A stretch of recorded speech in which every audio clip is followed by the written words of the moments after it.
ব্যবসায়ী কোনো কিছু বিক্রি করার সময় কত পার্সেন্ট লাভ করতে পারবেন, তার লাভের কোনো সীমা পরিসীমা আছে কিনা, ইসলামের দৃষ্টিতে এমন কোনো পার্সেন্ট ঠিক করা আছে কিনা যে এই পার্সেন্ট পর্যন্ত তিনি লাভ করতে পারবেন, তার চেয়ে বেশি নিলে সেটা জুলুম হবে অথবা গুনাহ হবে। এই প্রশ্নটি অনেক ভাই বোন আমাদের কাছে জানতে চান। এই প্রশ্নের উত্তরে আমরা বলবো, কোরআনে কারিমে সূরা আলে ইমরানের 29 নম্বর আয়াতে এই প্রশ্নের উত্তর সম্পর্কে একটি মূলনীতি বলা আছে। আল্লাহ সুবহানাহু ওয়া তাআলা ইরশাদ করেছেন, তোমরা একে অন্যের সম্পদ ভোগ করো না অন্যায়ভাবে, তবে তোমরা একে অন্যের সম্পদ ভোগ করতে পারো কেনা বেচার মাধ্যমে। তুমি কোনো কিছু বিক্রি করলে তার কাছে এবং সেখান থেকে প্রফিট করে তার কাছ থেকে তুমি যে সম্পদ পেলে সেটা তুমি ভোগ করতে পারো, যদি তাতে সে সম্মত থাকে।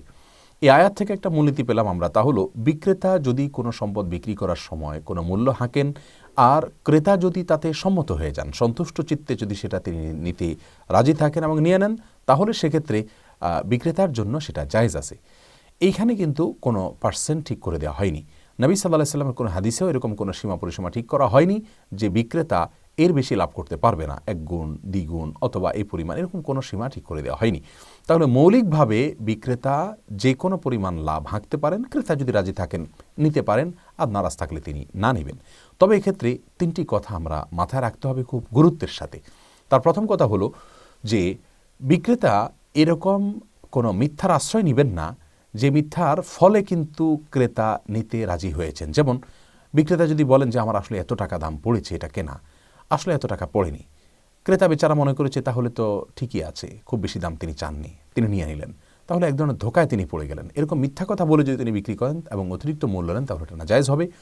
আর সেই সাথে আরেকটি কথা হলো, বিক্রেতা যদি বিক্রয় করার সময় দেখেন যে ক্রেতা হয়তো বেচারা এই জিনিসটার মূল্য, সঠিক মূল্য তিনি জানেন না, এই চান্সে তার কাছ থেকে তিনি অনেক চড়া মূল্য নিয়ে নিলেন, হাঁকিয়ে নিয়ে নিলেন, এরকম যদি হয় তাহলে সেটাও অন্যায় হবে।